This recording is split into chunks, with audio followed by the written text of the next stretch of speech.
On voit bien qu'on a pris un peu de retard, parfois c'est critiqué notamment sur le 4 roues. Par contre on voit que sur le 2 roues ça va très très vite pour le coup et avec une seule entreprise, donc c'est génial.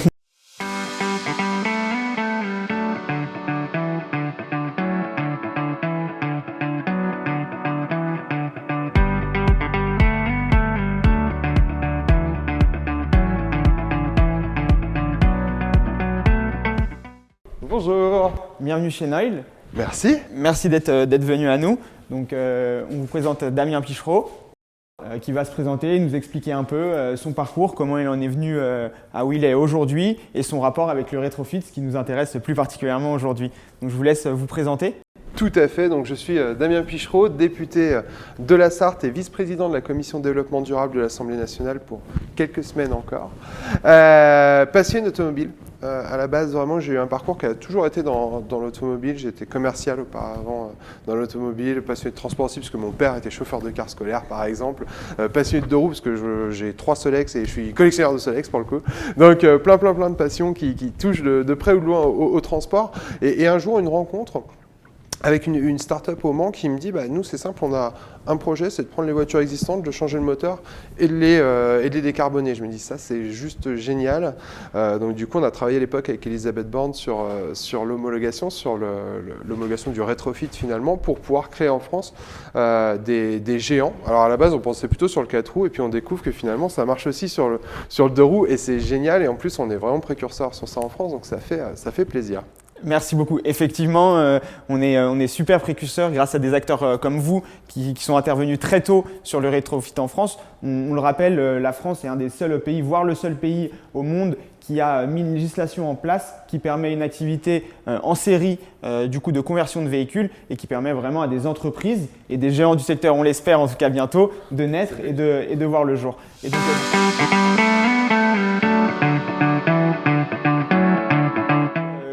aujourd'hui, le rétrofit a été pensé pour être une activité vraiment industrielle. C'est le but de tous les acteurs. C'est ce qu'on essaye de tous mettre en place. On voit que ça a des difficultés de mettre en place une activité industrielle et c'est normal, ça prend du temps. Mais quel retour vous avez par rapport à ça? Que pensez-vous du fait que le rétrofit peut avoir peut-être un aspect un peu déceptif sur la quantité de véhicules qui ont été produits pour le moment? Notamment dû au fait des homologations qui sont très compliquées à obtenir, on le rappelle, et c'est important que tout le monde l'ait en tête. Tout à fait. Il y a plusieurs choses. Il y a déjà le fait que le temps de l'industrie ne soit pas forcément le temps des politiques ou des médias. Les médias aimeraient qu'on passe une réglementation, le lendemain on ait déjà les véhicules. Non, il faut aussi le temps. On avait des véhicules qui existaient avant l'homologation, qui n'étaient plus homologables après. Donc les entreprises ont dû retravailler pour que ça puisse passer, que ce soit sur les batteries, que ce soit sur les véhicules. Ça prend quand même beaucoup de temps, ça prend aussi du temps de lever des fonds parce que l'homologation sur le 4 roues coûte extrêmement cher. Maintenant, on voit aujourd'hui ce qu'on y arrive. On commence à engranger quelques homologations sur du 4 roues, sur du léger, sur du lourd. Je pense que ça va venir assez vite. Sur le 2 roues, ça va très très vite pour le coup. Et on est déjà à quelques dizaines de véhicules d'après ce que j'ai pu comprendre. Vous pourrez peut-être le dire à ma place.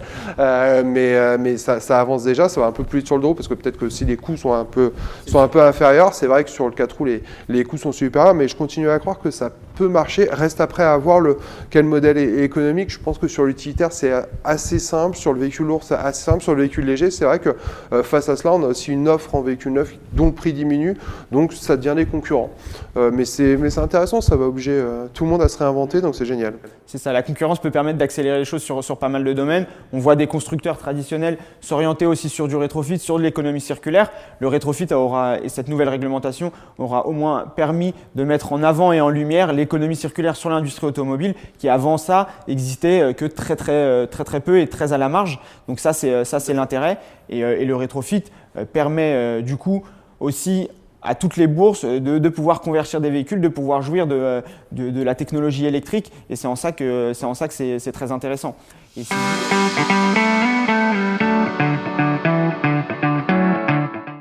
Qu'est-ce que vous pensez qui manque aujourd'hui au rétrofit pour que cette année 2022 soit l'année du cap qu'on espérait peut-être un peu avant mais qui à cause du Covid a été décalé? On le rappelle, il y a eu une grosse crise des composants électroniques aussi qui n'a pas facilité les choses sur tous les acteurs du secteur. On le voit sur le vélo électrique, on l'a vu sur les fameuses PlayStation 5 et sur d'autres sujets. Donc selon vous, qu'est-ce qui manque? Quels sont les deux, trois éléments clés qui vont permettre que le rétrofit Moi, je crois qu'il y a un élément clé, c'est la notoriété et la communication aujourd'hui. C'est-à-dire que on voit bien, je pense que les collectivités, notamment les entreprises, par leur parc de véhicules qui sont déjà existants finalement et qui peuvent être remplacés assez rapidement, peuvent être des acteurs clés en fait en tant que clients sur le rétrofit. Mais il faut qu'ils le sachent. Il faut qu'ils sachent par exemple que dans la loi climat, on a modifié la loi pour faire en sorte que sur les renouvellements de parc, on y intègre le rétrofit. On n'est pas obligé d'acheter une nouvelle voiture, maintenant on peut prendre son parc et changer la moitié et ça marche et on est totalement dans le cadre de la loi. Donc ça va dans le bon sens. Et une fois, je pense qu'on aura cette notoriété qui sera arrivée, derrière, naturellement, on aura aussi des levées de fonds qui seront plus simples, on aura des financements qui arriveront parce qu'on ne peut pas toujours tout attendre aussi de l'État. L'État ne peut pas tout subventionner, malheureusement. On n'a pas forcément toujours les moyens. Donc on a essayé de mettre le maximum, mais on ne peut pas tout faire. Et parallèlement, par contre, ce que je pense que l'État doit continuer à faire, c'est sur les aides. Pour le coup, à l'acquisition et à la transformation, pour le coup, de véhicules. Là-dessus, on doit continuer. Au même niveau, en tout cas, sur le deux roues, ça semble pas trop mal. Peut-être augmenter un petit peu sur le véhicule lourd, notamment, pour pouvoir aller un petit peu plus vite là-dessus, parce que bon, il y a encore des deltas, et les Allemands, notamment, sont meilleurs que nous sur cela. Donc, à nous de les rattraper maintenant. Super. Bah, de toute façon, c'est sûr que ça va demander aussi aux acteurs du secteur de prendre, d'y aller à la force des bras et de travailler toujours davantage. Mais c'est sûr qu'avec un État qui les aide et qui les encourage dans ce domaine, on voit également par rapport aux aides aux zones à faible émission, les ZFE qui se multiplient, qui concernent aujourd'hui 47 villes françaises, toutes les villes de plus de 150 000 habitants. Donc on voit que ça permet aussi, et c'est des mesures mises en place qui permettent vraiment de développer toute l'industrie finalement électrique, mais aussi le rétrofit par la même occasion, qui est non pas la seule solution, mais une des solutions pour permettre de verdir ce parc dont il est question. Donc c'est très intéressant d'avoir ces… Je suis assez d'accord, et en plus on voit bien qu'il y a, là aujourd'hui si on prend le cas de votre entreprise, il y a deux choses. Il y a ce qui est aujourd'hui, c'est-à-dire les 103 et les Solex qui permettent de rouler différents en électrique, et ça c'est plutôt cool, et moi personnellement j'adore, parce que je suis passionné aussi. Et puis demain, il va y avoir tout le parc existant qui va plus pouvoir rentrer dans les ZFE, il faut le dire, c'est une réalité, parce que aussi ils polluent, parce qu'ils sont bruyants, parce que il y a plein de raisons qui font qu'ils ne peuvent plus rentrer. Et donc aujourd'hui, ça va être des véhicules qui vont être évidemment éligibles à une conversion, et donc on passe sur encore un autre aspect finalement qui est presque plus social. Là, il y a l'aspect, un côté fun de rouler avec une 103 ou un Solex électrique. Demain, ça sera aussi social sur comment je fais avec mon scooter pour pouvoir continuer à rouler et aller au travail avec un véhicule électrique sans que ça me coûte 150 € par an pour me stationner dans Paris notamment. Tout à fait, et c'est vraiment ça, nous, le but, c'est de pouvoir adresser tout type de demandes, du passionné qui souhaite rouler avec son véhicule, mais aussi des demandes qui sont plus quotidiennes, de gens qui souhaitent aller au travail et qui souhaitent pour ce faire pouvoir emprunter leur véhicule de toujours qu'ils affectionnent tant, mais cette fois-ci à l'électrique, puisque finalement cette technologie-là s'y prête très bien, le côté utilitaire se marie très bien avec l'électrique et avec l'utilisation quotidienne d'un véhicule. Donc c'est tout l'intérêt.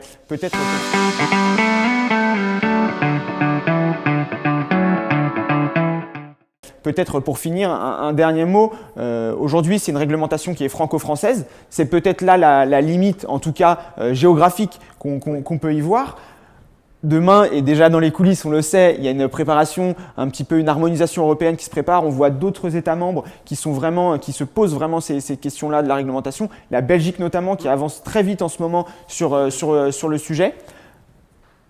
L'étape d'après ne serait pas l'harmonisation européenne qui finalement permettrait vraiment la naissance de géants du secteur, de géants européens, oui, qui est une des volontés aujourd'hui et qui aurait vraiment un intérêt, puisqu'on le sait, dans une activité industrielle telle que le rétrofit, mais comme beaucoup d'autres, les volumes jouent beaucoup, et avoir le marché européen où on pourrait vendre ou transformer des véhicules, c'est là où ça serait très intéressant. C'est évident, et là-dessus l'État français, je pense qu'il n'y a vraiment aucun doute. On souhaite sincèrement qu'il y ait une harmonisation européenne, et on a la modestie de penser que notre réglementation elle est plutôt bonne globalement, donc on souhaite avancer là-dessus. Maintenant, ça ne va pas se faire du jour au lendemain comme tout ce qui se passe en Europe.